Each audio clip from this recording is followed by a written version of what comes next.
प्यारे विद्यार्थियों, आज हम 11वीं कक्षा की हिंदी से पाठ नंबर 2 मितान पुस्तक से, जिसका नाम है राजस्थान की रजत बूंदें, का तीसरा भाग पढ़ेंगे।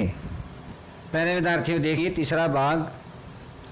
गहरी हो जाती है, इसके तल पर दीवार के साथ सटाकर रस्से का पहला गोला बिछाया जाता है और फिर उसके ऊपर दूसरा, तीसरा, चौथा, इस तरह ऊपर आते जाते हैं कि घास से बना खुरदरा मोटा रस्सा हर घेरे पर अपना वजन डालता है और बटी हुई लड़ियाँ एक दूसरे में फंसकर मजबूती से एक के ऊपर एक बैठती जाती है। रस्सी का आखिरी छोर, आखिरी सिरा ऊपर रहता है। अगले दिन फिर कुछ हाथ मिट्टी खोदी जाती है और रस्सी की पहले दिन जमाई हुई कुंडली दूसरे दिन खोदी गई जगह में सरका दी जाती है। ऊपर छोटी दीवार में अब नया रस्सा बांधा जाता है। रस्से की कुंडली को टिकाए रखने के लिए बीच बीच में कहीं कहीं चिनाई भी करते जाते हैं। लगभग 5 हाथ के व्यास की कुएं में रस्से की एक ही कुंडली का कुछ सिर्फ एक घेरा बनाने के लिए लगभग 15 हाथ लंबा रस्सा चाहिए। एक हाथ की गहराई में रस्से के 8-10 लपेटे खप जाते हैं और इतने में ही रस्से की कुल लंबाई 150 हाथ हो जाती है। अब यदि 30 हाथ गहरी कुएं की मिट्टी को थामने के लिए रस्सा बांधना पड़े तो रस्से की लंबाई 4000 हाथ के आसपास बैठती है। नए लोगों को जो समझ में भी नहीं आएगा कि यहाँ कोई खुद रही है कि रस्सा बन रहा है। कहीं कहीं न तो ज़्यादा पत्थर मिलता है न खीप ही,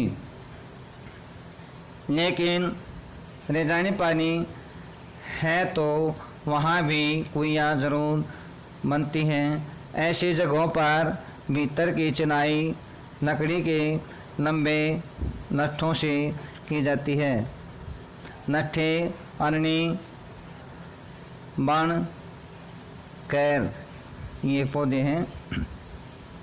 पाबल या कुम्पट के पेड़ों की डगालों होता है जो मोटी टहनियाँ होती हैं से बनाए जाते हैं। इस काम के लिए सबसे उम्दा लकड़ी यानी कि सबसे अच्छी उम्दा लकड़ी अरनी की ही है, पर उम्दा या मध्यम दर्जे की लकड़ी न मिलने पाए तो आक तक से भी काम लिया जाता है। लट्ठे नीचे के ऊपर की ओर एक दूसरे में फंसा कर सीधे खड़े किए जाते हैं। फिर उन्हें खीप की रस्सी से बांधा जाता है। कहीं कहीं पग की रस्सी भी काम में लाते हैं। यह बंधाई की कुंडली का आकार लेती है, इसलिए इसे सांपनी भी कहते हैं। नीचे खुदाई और चाई का काम कर रहे चेलबाजी को मिट्टी की खूब परख रहती है। खड़िया पत्थर की पट्टी आते ही सारा काम रुक जाता है। इस समय नीचे दहाड़ लग जाती है। चेजारों ऊपर आ जाते हैं। कोई की सफलता यानी सजलता उत्सव का अवसर बन जाती है। यूँ तो पहले दिन से काम करने वालों का विशेष ध्यान रखना यहाँ की परंपरा रही है, पर काम पूरा होने पर जो विशेष भोज का आयोजन होता है, चेलबंजी को विदाई के समय तरह तरह की भेंट दी जाती है। चेलबंजी होते हैं जो कुएं को खोदते हैं। चेजारों के साथ गांव का चेजारों जो कुएं की चराई करते हैं। गांव का यह संवाद उसी दिन नहीं टूट जाता। आज प्रथा यानी कि ऐसी प्रथा जिसमें साल भर तक उनको कपड़े आदि दिए जाते हैं।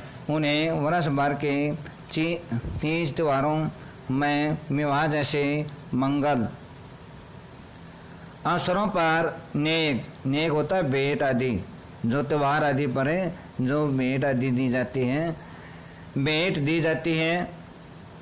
और फसल आने पर खलिहान खेत में उनके नाम से अनाज का एक अलग ढेर भी लगता था।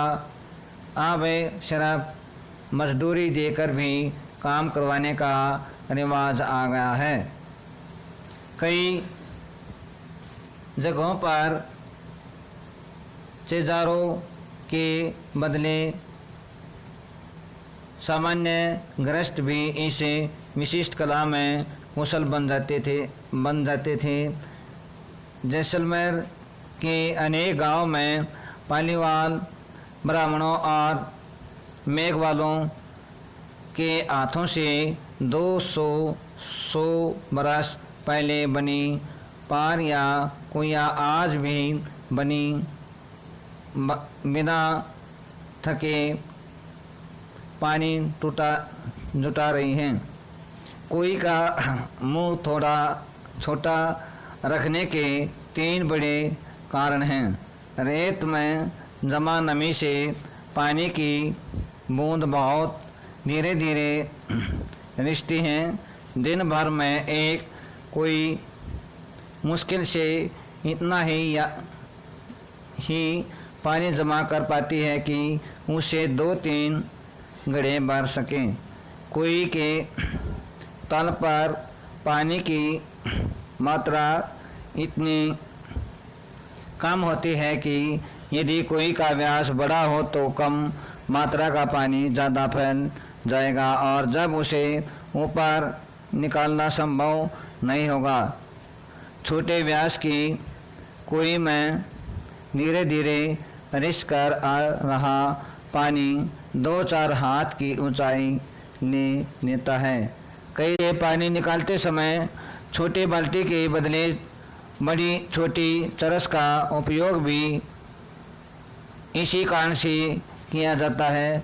धातु की बाल्टी पानी में आसानी से डूबती नहीं, पर मोटे कपड़े या चमड़ की चरस से के मुंह पर लोहे का वजनी कड़ा बंधा होता है।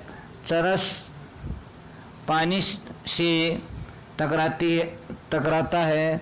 ऊपर का वजनी भाग नीचे के भाग पर गिरता है और इस तरह कम मात्रा के पानी में भी ठीक से डूब जाता है।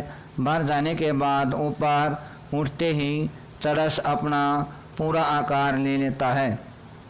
गृह कार्य प्यारे विद्यार्थियों, जो ये पाठ पढ़ाया गया है इसको ध्यान से पढ़ें। इसके नीचे एक प्रश्न उत्तर सहित दिया गया है, उसको ध्यान से पढ़ना है, याद करना है और साफ कॉपी में लिखना है।